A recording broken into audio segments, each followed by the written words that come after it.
Susan, thank you so much for joining us. Really appreciate all your activism, your tireless, courageous activism. Can you tell us why Julian Assange's case, story, future is important to you? Oh my God. Well, it's so important because I think we've lost journalism. We've lost the ability now to find the truth, and people don't trust the information that they're getting. There's so much clickbait that's happening that doesn't, I mean, I know from my personal experience how difficult it is to undo misinformation that's character assassination and misinformation. And once it's out there and repeated for a few years, and he's a prime example of that with, all the catchwords like rapist and that he hacked and all of these things that are misleading. So that's a problem because people, just their relationship to information now is terrible. But the fact that telling the truth is a crime. I mean, Daniel Ellsberg then would have been locked up, right? We need people, we need journalists, we need investigative reporters to tell us about things that the government is hiding, that are illegal, inhumane, immoral acts. And, when you have finally a whistleblower that comes forward with information that is really astoundingly horrifying, as Chelsea Manning did, God bless her. And then you have the publisher punished in a very, I mean, right now he's could die, so it's gone on for so long and he's so fragile. And on top of that, all the other newspapers, all the mainstream newspapers benefited from this information. They printed it. With the New York Times, they actually chose what they were showing. I mean, no one is accusing them of endangering the troops or bringing down America or anything. They all profited, the Guardian, the Washington Post, but they've singled him out because this is really to tell other journalists not to go into this kind of investigative reporting, because if you can't ask questions, how can you be a journalist that's going to discover anything? I mean, so what they're trying to do is upset the whole program here, is really, just as in Stephen Donziger's case.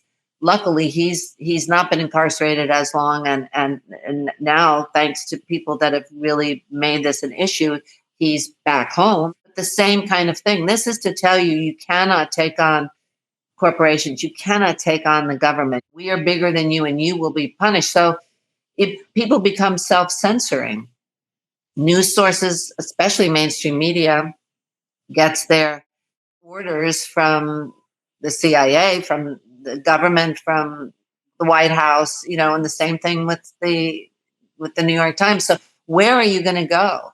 And what's going to happen? Why would anyone take a chance again to give us information of what's being done in our name, these war crimes, or when you're trying to have an election and you find out, you should know. I mean, you can track the money and you can find out that way where someone's allegiance. But when there's other things that are going on, you have the right as a citizen for information. How can you make decisions going forward of who to vote for when you're not getting that information?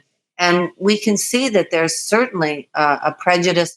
Flint still doesn't have its water fixed. The Amazon is still, Chevron hasn't paid what they owe there. So it's definitely taking advantage of racism and the vulnerable, the poor, those that don't have a voice.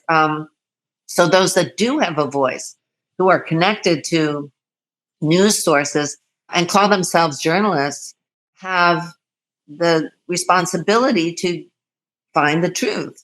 And what's the most shocking to me, not that our government is who instigated this whole thing and who obviously wants him to be in jail or dead, as we heard from the investigations of talk about assassination. But what really worries me is where all the so-called journalists, very few people are even talking about Assange. And whatever you think of him personally as or whatever confusing information you have, if you're a journalist, you should be investigating this for your own sake in the future. And I remember when Jim Acosta, is that who the guy was? Trump got upset with him and then threw him out or took away his credentials or something. And everybody was in an uproar. Okay, that's true. You should probably object to that. But then this is going on for years and years and years, and you don't hear a peep. That's what really surprises me, especially from those um, institutions that actually aided and abetted the publishing of these things to their advantage. So what does that say? That's why I'm scared. What does that say?